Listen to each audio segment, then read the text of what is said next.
Tuan-tuan hakim yang mulia, semogalah tuan-tuan hakim masih mengingat akan kejanggalan-kejanggalan dan keanehan-keanehan pada peristiwa pelaporan terhadap diri saya oleh pelapor yang berbohong dengan mengatakan bahwa mereka baru saling mengenal di pengadilan. Beruntunglah saya karena didampingi oleh tim penasihat hukum yang jeli dan terpelajar, sehingga bisa membuktikan bahwa mereka ternyata berkantor di tempat yang sama, yang akhirnya pelapor pun mengakui di muka persidangan yang terhormat ini, karena tidak ada alasan lagi untuk bisa berbohong.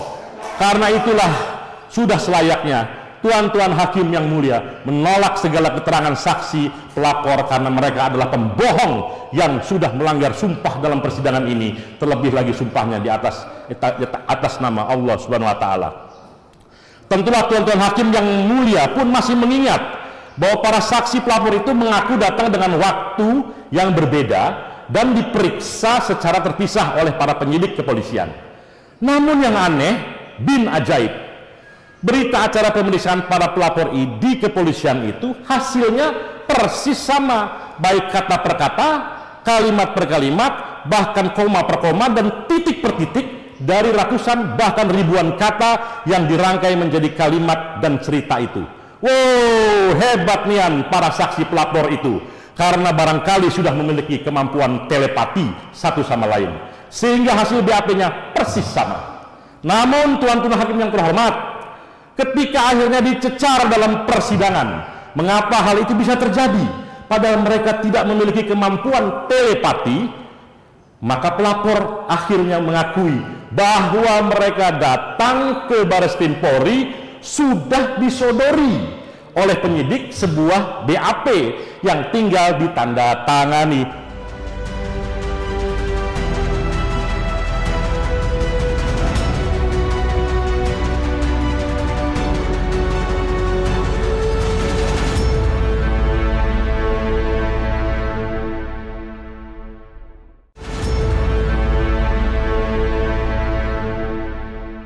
Assalamualaikum warahmatullahi wabarakatuh. Kembali berjumpa dengan saya Ismail Arif dari Forum News Network. Aktivis Koalisi Aksi Menyelamatkan Indonesia atau kami Jumhur Hidayat hari ini membacakan pleidoinya atau nota pembelaannya dalam persidangan di Pengadilan Negeri Jakarta Selatan. Jumhur Hidayat bersama dengan aktivis kami yang lainnya, yakni Anton Mermana dan Dr. Sahgan dan Nainggolan, seperti kita ketahui ditangkap polisi karena dituduh menjadi provokator dengan menyebarkan kebohongan sehingga menimbulkan unjuk rasa menolak Omnibus Law. Nah, dalam persidangan kali ini Jumhur Hidayat menyampaikan nota pembelaannya, dan nota pembelaannya ini sangat menarik. Dan salah satunya yang dibongkar oleh Jumhur Hidayat adalah kesaksian atau tampilnya para saksi yang menurut Jumhur Hidayat menyampaikan kabar bohong. Justru apa yang disampaikan oleh saksi-saksi, sebaliknya, bukan dia yang menyampaikan kabar bohong, justru malah para saksi ini menurut Jumhur Hidayat. Nah, di luar nota pembelaannya ini, Jumhur Hidayat ini adalah figur yang menarik. Dia dikenal sebagai aktivis sejak masih masa mahasiswa di Institut Teknologi Bandung, dan pada masa Orde Baru dia juga pernah ditahan karena unjuk rasa menentang pemerintahan Orde Baru. Dan kemudian di era Presiden SBY, dia sempat menjadi pejabat tinggi negara dengan menjadi ketua BNP 2 TKI. Nah, setelah tidak jadi pejabat, dasar sebagai aktivis, dia kembali menjadi aktivis. Ya, terakhir dia bergabung dengan kami dan kemudian berbuntut dengan kasus penangkapan dan penahanannya. Jumhur, seperti diketahui, kita dituntut oleh jaksa 3 tahun penjara. Nah, mari kita ikuti nota pembelaan dari Jumhur Hidayat. Lumayan panjang, tapi banyak hal-hal dan fakta-fakta yang menarik, yang cukup mengejutkan disampaikan oleh Jumhur Hidayat. Bismillahirrahmanirrahim. Tuan Ketua dan tuan-tuan anggota Majelis Hakim yang mulia, Jaksa Penuntut Umum yang terhormat, penasihat hukum yang terpelajar, tercerahkan, dan terhormat, serta hadirin pemerhati sidang yang budiman.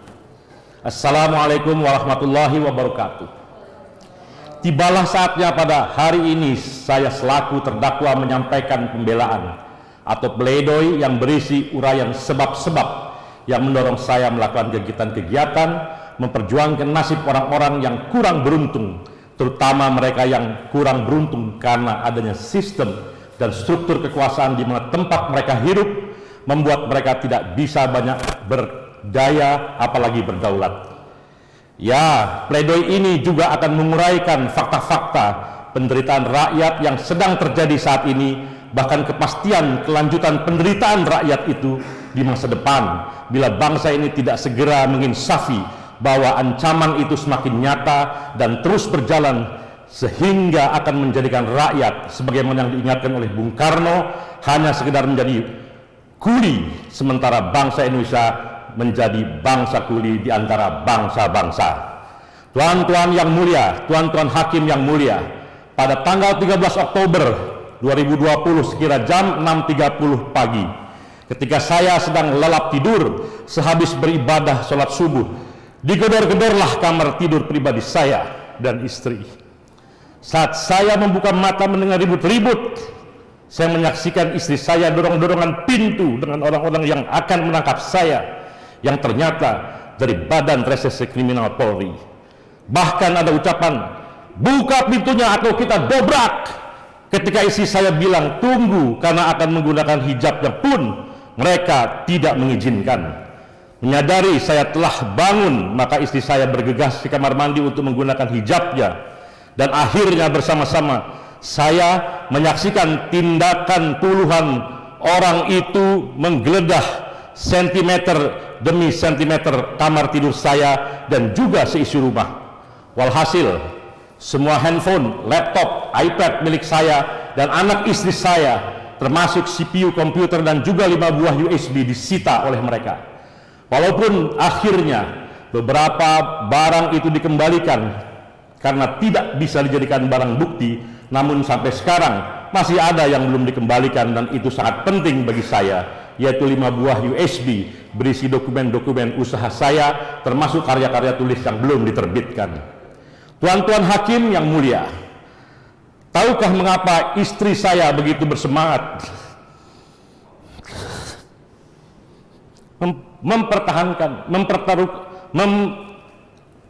mempertahankan agar tidak terjadi keributan di kamar saya, agar itu tidak terjadi? Tiada lain karena dia ingin melindungi saya yang baru saja menjalani operasi pengambilan kantung empedu dengan pembiusan total selama 5 jam untuk membedah perut saya dengan 3 sobekan. Ya, perut saya masih diperban pada 3 sobekan yang masih berdarah itu karena belum sempat sampai 36 jam saya keluar dari rumah sakit. Untuk itu, dengan sama sekali tidak mengurangi rasa hormat pada persidangan ini, maka izinkanlah saya menyampaikan terima kasih dan rasa bangga yang tiada berhingga kepada istri saya, Alia Feby Yani Prabadari, atau atas keberaniannya menghadapi segerombolan orang pengecut berjumlah 30 orang hanya untuk menangkap orang seperti saya yang tidak memiliki rekam jejak kekerasan. Mantan ketua Mahkamah Konstitusi yang saat menjabat menghapus pasal-pasal karet di KUHP, yaitu Profesor Jimli Asidik, dengan nada geram menulis lewat akun Twitternya, ditahan saja tidak pantas, apalagi diborgol untuk kepentingan disiar luaskan. Sebagai pengayom warga, polisi harusnya lebih bijaksana dalam menegakkan keadilan dan kebenaran. Carilah orang jahat, bukan orang salah atau yang sekedar salah, dengan tanda kutip. Selanjutnya, sejak tanggal 13 Oktober 2020 hingga beberapa hari kemudian, tersiarlah kabar menghebohkan bahwa Jumhur Hidayat, Saganda Nainggolan, dan Antun Permana ditangkap karena dianggap sebagai penggerak berbagai demonstrasi yang berujung rusuh baik di Jakarta maupun di seluruh wilayah Indonesia.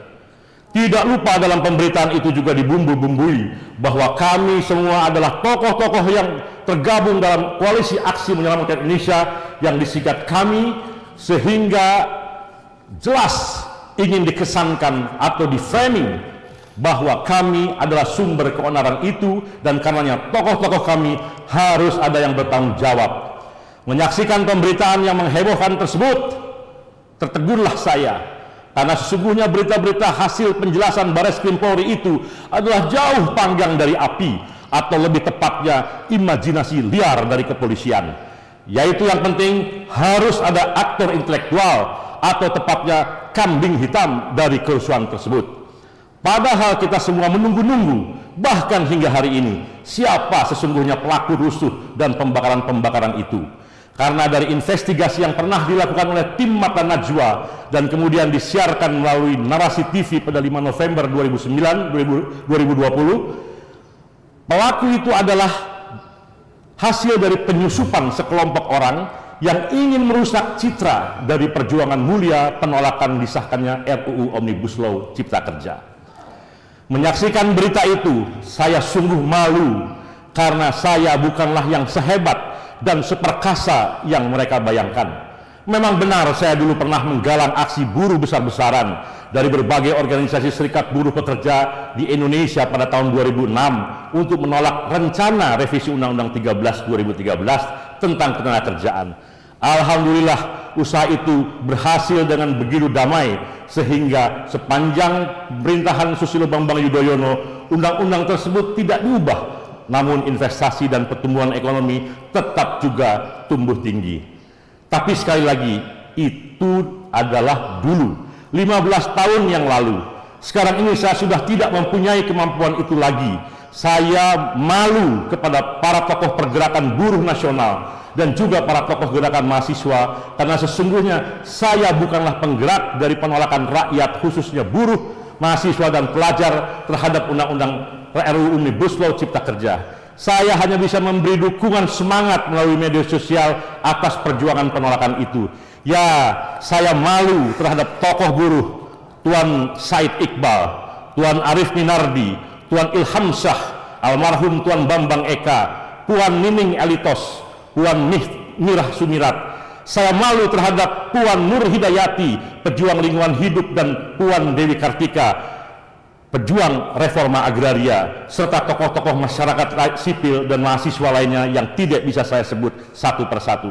Mereka lah sesungguhnya kaum cerdik pandai, sekaligus para pemberani yang dengan gigih memperjuangkan nasib orang kecil, tak berdaya, atau wong cilik, atau jalma alit saat ini. Namun, ini penting untuk dicatat bahwa berbagai pemogokan dan demonstrasi yang mereka lakukan secara besar-besaran selama ini selalu damai dan penuh hikmat. Tuan-tuan hakim yang mulia, saya teringat kata-kata bijak yang disampaikan proklamator kita, Bung Hatta. Hari siang bukan karena ayam berkokok, akan tetapi ayam berkokok karena hari mulai siang. Begitu juga dengan pergerakan rakyat. Pergerakan rakyat timbul bukan karena pemimpin bersuara, tetapi pemimpin bersuara karena ada pergerakan. Begitu jugalah keadaan yang sedang terjadi saat ini, bahwa banyak para tokoh atau pemimpin organisasi pergerakan dari berbagai sektor akhirnya harus lantang berbicara karena rakyat yang berada di berbagai sektor seperti buruh, petani, nelayan, masyarakat adat, kaum miskin kota dan sebagainya merasa resah dengan ketidakpastian masa depannya. Terlebih lagi dengan banyak diundangkannya undang-undang atau peraturan lainnya yang dirasakan tidak memihak pada mereka. RUU Omnibus Law Cipta Kerja yang sekarang telah menjadi Undang-Undang Cipta Kerja adalah salah satu dari kekhawatiran itu, sehingga mereka yang akan langsung terdampak dengan undang-undang ini lantang bersuara dan bahkan bergerak hingga terdengar oleh para pemimpinnya. Karena itulah kemudian para pemimpin itu bersuara dan menyampaikan aspirasi para anggota atau masyarakat binaannya itu. Jadi sekali lagi, bukanlah para pemimpin gerakan itu yang menghasut, tetapi para pemimpin gerakan itulah yang terhasut oleh pergerakan rakyat di bawah. Tuan-tuan hakim yang mulia, bila saja para pemimpin itu tidak bersuara dan tidak memperjuangkan aspirasi anggota atau masyarakat binaannya, maka hancurlah sistem check and balance dalam negara demokrasi Indonesia ini. Bila ini terus berlanjut, karena indikasi ini telah nyata adanya, di mana penguasa di berbagai tingkat dengan berbagai cara berusaha melemahkan para pemimpin masyarakat sipil sehingga enggan bersuara, apalagi bersuara dengan lantang, maka celakalah rakyat Indonesia ini. Bukankah telah banyak desas-desus terdengar bahwa para pemimpin organisasi massa termasuk organisasi kepemudaan yang menerima suap atau sogokan dalam berbagai bentuk seperti uang dan jabatan sehingga tidak bisa lagi bersuara dengan lantang. Tuan-tuan hakim yang mulia, proses perubahan bangsa ke arah kemajuan harus dibiarkan berlangsung secara damai. Kita tidak lagi menghendaki perubahan yang dilalui dengan malapetaka kerusuhan yang memakan korban jiwa dan harta yang baru kemudian membangunkan para pemimpinnya. Perubahan damai itu hanya bisa terjadi jika dan hanya jika proses interaksi antar kekuasaan dengan rakyatnya atau antara pengambil keputusan dan rakyat yang akan menerima dampak keputusan itu atau antara pemimpin dengan rakyatnya tidak disabotase atau tidak dihambat-hambat. Dalam interaksi itu juga janganlah bertingkah mentang-mentang berkuasa, apalagi dibarengi dengan adanya kepentingan pribadi atau golongan yang menjadi benalu kekuasaan sehingga interaksi itu menjadi tidak bermakna dialog konstruktif tapi malah menjadi pemaksaan kehendak. Sehubungan dengan ini, maka pembelaan diri saya dalam sidang kali ini barangkali bukan hanya semata untuk meyakinkan tuan-tuan hakim yang mulia bahwa saya tidak bersalah, tetapi juga bisa sekaligus menjadi pemicu dialog demi perbaikan-perbaikan pada bangsa ini di masa depan. Saya meyakini bahwa dengan teknologi komunikasi yang sudah ada sekarang, suara dan gerak-gerik saya dari ruang sidang yang kecil ini bisa juga terdengar dan terlihat oleh rakyat di seluruh pelosok negeri, bahkan di berbagai belahan dunia, melalui gelombang elektromagnet yang menyeberangi sepinya hutan dan dinginnya pegunungan serta luasnya samudra dan lautan. Saya tidak bohong apalagi membuat keonaran. Tuan-tuan hakim yang mulia, dalam surat tuntutan jaksa penuntut umum telah dibacakan bahwa jaksa penuntut umum meminta agar majelis menolak keterangan para saksi dan saksi ahli yang didatangkan oleh terdakwa atau tim penasihat hukum karena para saksi tersebut tidak masuk dalam berita acara pemeriksaan di hadapan penyidik Bareskrim Polri. Jelaslah memang para saksi itu tidak mungkin masuk dalam BAP karena saya selaku tersangka saat itu tidak pernah sama sekali diberi kesempatan untuk mendatangkan saksi fakta maupun saksi ahli. Jangankan mendatangkan saksi fakta atau saksi ahli, bahkan saya saat berada di tahanan Bareskrim Polri pun saya sangat kesulitan ditemui tim penasihat hukum. Bagi saya permintaan JPU agar majelis hakim menolak keterangan para saksi yang dihadirkan terdakwa atau penasihat hukum karena tidak ada dalam BAP bukanlah pernyataan permintaan biasa, tapi sudah merupakan contempt of court karena menghina pengadilan yang terhormat ini. Mengapa demikian? Karena sesungguhnya kehadiran para saksi di persidangan ini adalah atas persetujuan majelis hakim. Kita semua tahu bahwa rangkaian proses penegakan hukum itu berakhir di pengadilan yang terhormat ini, atau dengan kata lain bukanlah di kepolisian atau di kejaksaan. Fakta-fakta persidangan yang diungkap para saksi yang hadir tentunya atas izin dan persetujuan majelis hakim untuk membantu mengungkapkan kebenaran hakiki yang kelak akan digunakan oleh majelis hakim dalam memutus perkara. Adapun bila jaksa penuntut umum mengatakan menolak atau keberatan atas semua keterangan saksi, maka itu bukanlah penghinaan, karena artinya JPU tetap mengakui keabsahan para saksi yang telah disetujui kehadirannya oleh majelis hakim. Hal ini penting untuk saya sampaikan agar kewibawaan majelis hakim dan pengadilan ini tetap terjaga alias tidak direndahkan, apalagi oleh aparat negara dari cabang eksekutif, dalam hal ini adalah jaksa penuntut umum. Karena bagi saya, kehormatan majelis hakim dan kewibawaan pengadilan itu adalah bagian dari tegaknya supremasi hukum di negara demokrasi.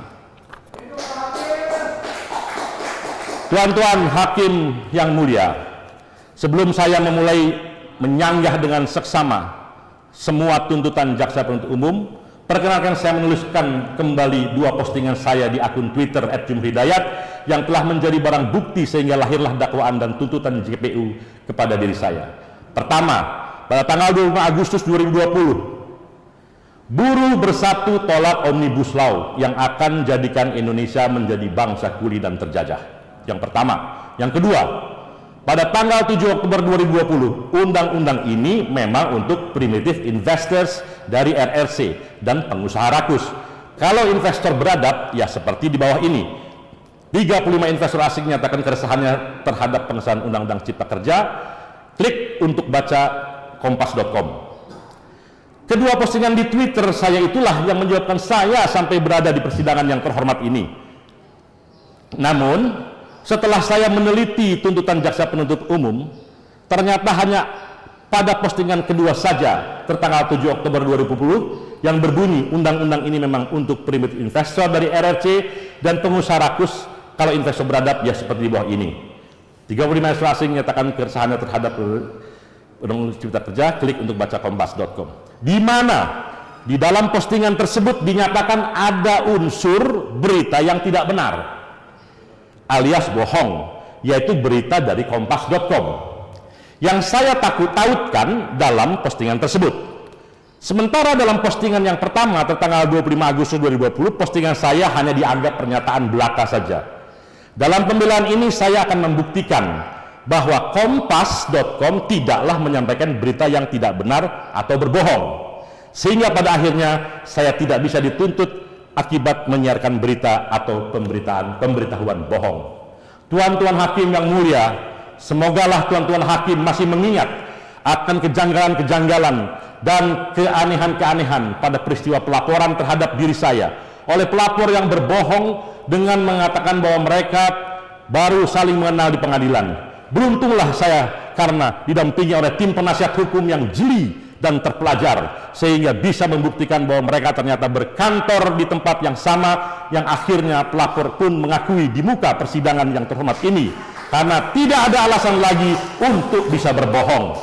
Karena itulah sudah selayaknya tuan-tuan hakim yang mulia menolak segala keterangan saksi pelapor, karena mereka adalah pembohong yang sudah melanggar sumpah dalam persidangan ini, terlebih lagi sumpahnya di atas nama Allah Subhanahu wa Ta'ala.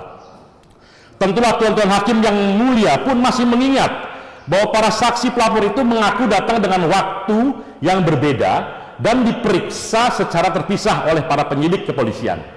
Namun yang aneh, bin ajaib, berita acara pemeriksaan para pelapor di kepolisian itu hasilnya persis sama, baik kata per kata, kalimat per kalimat, bahkan koma per koma dan titik per titik, dari ratusan bahkan ribuan kata yang dirangkai menjadi kalimat dan cerita itu. Wow, hebat nian para saksi pelapor itu, karena barangkali sudah memiliki kemampuan telepati satu sama lain, sehingga hasil BAP-nya persis sama.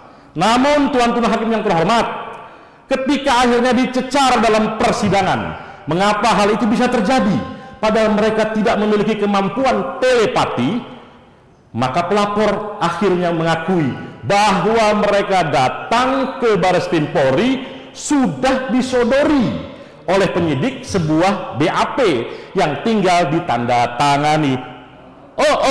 Mereka ketahuan, dan selanjutnya di kemudian hari tentunya perlu diinvestigasi siapakah yang menyuruh dan membayarnya, karena kelakuan seperti itu hanya mungkin dilakukan oleh seseorang yang nista belaka, yaitu demi uang receh yang tidak seberapa telah tega merusak demokrasi dan kebebasan mengungkapkan pendapat yang dengan susah payah kita perjuangkan selama ini. Tuan-tuan hakim yang mulia, sekarang marilah masuk ke dalam pokok perkara dengan pemeriksa satu persatu unsur dalam frasa pada pasal 14 ayat 1 Peraturan Hukum Pidana 1946 yang berbunyi, barang siapa dengan menyiarkan berita atau pemberitaan bohong dengan sengaja menerbitkan keonaran di kalangan rakyat dihukum dengan hukuman penjara setinggi-tingginya 10 tahun. Bila seseorang terjerat dengan pasal ini, maka artinya bahwa seseorang memang dengan sengaja membuat sendiri berita bohong tersebut dan kemudian menyiarkannya. Jadi jelas di sini bahwa baik yang membuat maupun yang menyiarkan adalah orang yang sama. Sementara itu, bila seseorang hanya menyiarkan saja tapi tidak membuatnya, maka bisa dijerat dengan ayat selanjutnya, yaitu pasal 14 ayat 2 yang berbunyi, barang siapa menyiarkan suatu berita atau mengeluarkan pemberitahuan yang dapat menerbitkan keonaran di kalangan rakyat, sedang ia patut dapat menyangka bahwa berita atau pemberitaan itu adalah bohong, dihukum dengan penjara setinggi-tingginya 3 tahun. Dalam pasal ini jelas dikatakan menyiarkan suatu berita atau mengeluarkan pemberitahuan, yang artinya berita atau pemberitaan itu sudah ada yang membuatnya dan bukanlah dibuat oleh orang yang menyiarkan tersebut, karena pada frase lainnya pada pasal 14 ayat 2 di atas dilanjutkan dengan frasa, sedangkan ia patut dapat menyangka bahwa berita atau pemberitaan itu adalah bohong. Dalam hal ini sesungguhnya seorang yang menyiarkan berita atau mengeluarkan pemberitahuan tersebut ragu akan kebenaran dari berita atau pemberitahuan yang ia peroleh itu. Sekarang marilah kita menguji soal kata bohong. Dalam pasal 14 ayat 1 tersebut, di mana menurut KBB, Kamus Besar Bahasa Indonesia, bohong itu berarti tidak sesuai dengan hal, keadaan, sebagainya yang sebenarnya. Terkait ini, JPU menyatakan bahwa berita di kompas.com pada tanggal 6 Oktober 2020 yang berjudul 35 investor asing menyatakan keresahannya terhadap pengesahan Undang-Undang Cipta Kerja adalah berita yang tidak benar, yaitu dengan membandingkan dengan keterangan saksi Ketua Asosiasi Pengusaha Indonesia, yaitu Saudara Haryadi Sukamdani, yang mendapat konfirmasi langsung dari Kepala BKPM Bahlil Lahadalia bahwa 35 investor asing yang ditautkan dalam postingan Twitter saya tersebut ternyata tidak pernah menanamkan investasinya di Indonesia. Atas dasar itu, JPU menyatakan bahwa berita kompas.com tanggal 6 Oktober 2020 berjudul 35 investor menyatakan keresahannya terhadap Undang-Undang Cipta Kerja adalah berita yang tidak benar. Oleh karena itu, karena saya memposting berita kompas.com yang dianggap JPU adalah berita yang tidak benar, maka saya dianggap menyiarkan berita atau mengeluarkan pemberitahuan bohong. Tuan-tuan hakim yang mulia, apa yang diberitakan kompas.com tersebut bukanlah berita yang tidak benar atau berita bohong, karena kompas.com hanya memberitakan adanya fakta berupa surat terbuka kepada Presiden dari 35 investor asing tersebut, serta memberitakan isi suratnya. Seandainya sekali lagi seandainya di kompas.com tersebut ditulis berita berjudul 35 investor asing mengirim bangkai ke istana, ini barulah berita yang tidak benar alias bohong, karena yang dilakukan oleh 35 investor asing itu bukanlah mengirim bangkai ke istana, tapi menulis surat terbuka kepada Presiden. Pada hemat saya, ketika logika elementer super sederhana seperti ini tidak hanya bisa dimengerti oleh manusia bertitel sarjana saja, tetapi oleh anak kecil yang belum lulus SD pun pastinya sudah bisa dimengerti. Sekarang kita beralih pada frasa menerbitkan keonaran di kalangan rakyat. Untuk membuktikan bahwa saya terjerat atau tidak terjerat, maka perlu dilakukan pengujian apakah postingan Twitter saya tersebut telah menerbitkan keonaran di kalangan rakyat, khususnya keonaran yang terjadi pada 8 Oktober 2020. Indahnya persidangan ini adalah ketika penguasa melalui Barreskrim Polri memanggil saksi fakta, yaitu Saudara Andika Fahrezi, kemudian diperiksa dan hasilnya berupa berita acara pemeriksaan yang tentunya bakal memberatkan saya, karena ia terlibat langsung dalam kerusuhan 8 Oktober 2001. Saat dipanggil Polri, ia pun sedang meringkuk dalam tahanan Polda Metro Jaya. Namun apa yang terjadi di berbagai media akhirnya terungkap bahwa saat menjadi saksi fakta dalam persidangan atas terdakwaan serupa kepada kolega saya, yaitu Dr. Syahganda Nainggolan pada 17 Februari 2020 di Pengadilan Negeri Depok, ternyata Saudara Andika Fahrezi itu tidak mengetahui adanya postingan dengan hashtag Omnibus Sampah di Twitter, melainkan mengetahui dari tulisan Omnibus Sampah yang ada di Instagramnya. Dari berita-berita penolakan Omnibus Law Cipta Kerja di Instagramnya itulah yang membuatnya terpancing ikut turun aksi pada 8 Oktober 2020. Itulah pengakuan Saudara Andika Fahrezi di Pengadilan Negeri Depok. Begitulah tuan-tuan hakim yang mulia, karena kesaksian Saudara Andika Fahrezi itu merupakan satu-satunya, saya ulangi, satu-satunya saksi mahkota yang bisa menghubungkan secara langsung antara postingan Twitter saya dengan keonaran di kalangan rakyat, Tetapi ternyata yang bersangkutan tidak membaca postingan-postingan di Twitter, termasuk tentunya tidak membaca postingan Twitter saya, karena yang ia baca adalah postingan pada Instagram, yaitu bukan Twitter, maka sangat bisa dimengerti bila saudara Andika Fahrezi sengaja tidak dihadirkan oleh JPU dalam persidangan ini, walaupun keterangannya dalam BAP di kepolisian telah dibuat dengan sangat baiknya. Untuk lebih memperkuat tanggapan sanggahan adanya keterhubungan antara postingan Twitter saya dengan keonaran di kalangan rakyat ini, marilah sekarang kita memperhatikan keterangan tertulis yang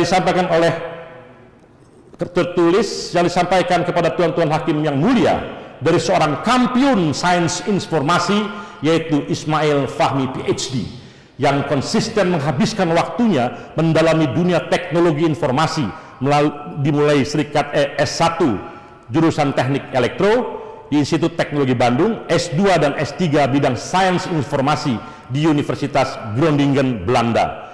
Dalam keterangan tertulis itu, dengan gamblang dan pastinya secara ilmiah bisa dipertanggungjawabkan, disebutkanlah bahwa terkait pengeluaran Undang-Undang Omnibus Law Cipta Kerja terdapat top 5 influencer, pemberi pengaruh urutan 5 orang teratas, dan top 60 pemberi pengaruh 60 influencer, pemberi pengaruh urutan 60 yang teratas, di mana jangankan dalam top 5 influencer, bahkan dalam top 60 influencer saja pun akun Twitter @jumhurhidayat tidak masuk di dalamnya. Artinya postingan Twitter saya tidak menjadi rujukan banyak orang. Bagaimana mungkin postingan Twitter yang tidak menjadi rujukan banyak orang dianggap telah mempengaruhi pikiran mereka sehingga berbuat onar dan rusuh di berbagai kota di Indonesia. Kejadian ini tiada lain hanyalah halusinasi penguasa belaka, atau memang karena adanya keharusan mencari kambing hitam untuk mengalihkan, sekali lagi untuk mengalihkan perhatian rakyat sesungguhnya, yaitu dari perhatian kepada Undang-Undang Omnibus Law Cipta Kerja yang anti rakyat, anti buruh, anti masyarakat adat, anti lingkungan hidup, namun sebaliknya menjadi jimat bagi para investor dan oligarki, baik itu dari dalam maupun luar negeri, kepada perhatian atas peristiwa penangkapan, penahanan, dan dakwaan pada diri saya dan aktivis lainnya dengan tuduhan sebagai pemicu keonaran bahkan kerusuhan di tanah air. Tuan-tuan hakim yang mulia, bila kita masih mau mencermati keonaran yang terjadi pada 8 Oktober 2020, lembaga resmi yaitu Badan Intelijen Negara melalui Deputi 7 Wawan Purwanto jelas-jelas mengatakan saat wawancara dengan Mata Najwa di Trans 7 4 November 2020 bahwa dari hasil pantauan BIN yang membuat rusuh itu adalah kelompok anarko. Saat ditanya soal dalang yang berkepentingan untuk membuat rusuh pada demo tersebut, Wawan Purwanto menyebut bahwa kelompok anarko yang membuat kerusuhan tersebut. Bukan cuma itu saja, ia juga menyebutkan bahwa kelompok ini menutupi identitas diri mereka dengan topi dan masker untuk menghindari dari sorotan CCTV. Hal senada ini sebelumnya juga pernah disampaikan Polda Metro Jaya 9 Oktober 2020 bahwa polisi telah menangkap para perusuh yang diduga merupakan kelompok anarko. Sudah hampir 1000 yang kita amankan. Itu adalah anarko-anarko itu, perusuh-perusuh itu. Begitulah kata Kabid Humas Polda Metro Jaya Kombes Pol Yusri Yunus. Sebaliknya, Direktur Eksekutif Lokataru Haris Azhar mengatakan bahwa ia tidak yakin dengan orang-orang yang melakukan pembakaran adalah pihak anarko. Karena menurutnya dia tak pernah melihat anggota atau orang-orang anarko memiliki bentuk badan yang berisi, bahkan lebih cenderung kurus. Bila sudah 2 lembaga resmi negara yaitu BIN dan kepolisian mengetahui perusuhnya, seharusnya dengan mudah bisa ditelusuri siapa dalang dibalik kerusuhan itu. Kalau itu tidak pernah terungkap, maka sangat wajar bila adanya dugaan keras dari banyak kalangan bahwa kerusuhan itu sengaja dilakukan oleh mereka yang menginginkan segera disahkannya Undang-Undang Omnibus Law. Mereka melakukannya dengan cara menciptakan kerusuhan terbatas. Karena dengan begitu perhatian masyarakat akan beralih dari perhatian pada buruknya Undang-Undang Omnibus Law kepada perhatian kerusuhan yang sangat tidak kita kehendaki. Dengan penjelasan gamblang yang diuraikan di atas, maka pasal 14 ayat 1 barang siapa dengan menyiarkan berita atau pemberitaan bohong dengan sengaja menerbitkan keonaran di kalangan rakyat dihukum dengan penjara setingginya 10 tahun. Yang dituduhkan kepada saya hanya unsur barang siapa, ini pikiran saya, mungkin saya ikut pengacara, hanya unsur barang siapa itu saja yang terbukti menjerat saya, karena memang sayalah yang memposting tautan berita kompas.com tersebut di akun saya. Sementara selebihnya yaitu dengan menyiarkan berita atau pemberitahuan bohong dengan sengaja menerbitkan keonaran di kalangan rakyat sudah jelas tidaklah dapat menjerat saya. Oleh karena itulah saya sepantasnya dan sepatutnya bila Tuan-Tuan Hakim yang mulia memutuskan membebaskan saya dari semua dakwaan dan tuntutan jaksa penuntut umum yang tidak berdasar itu.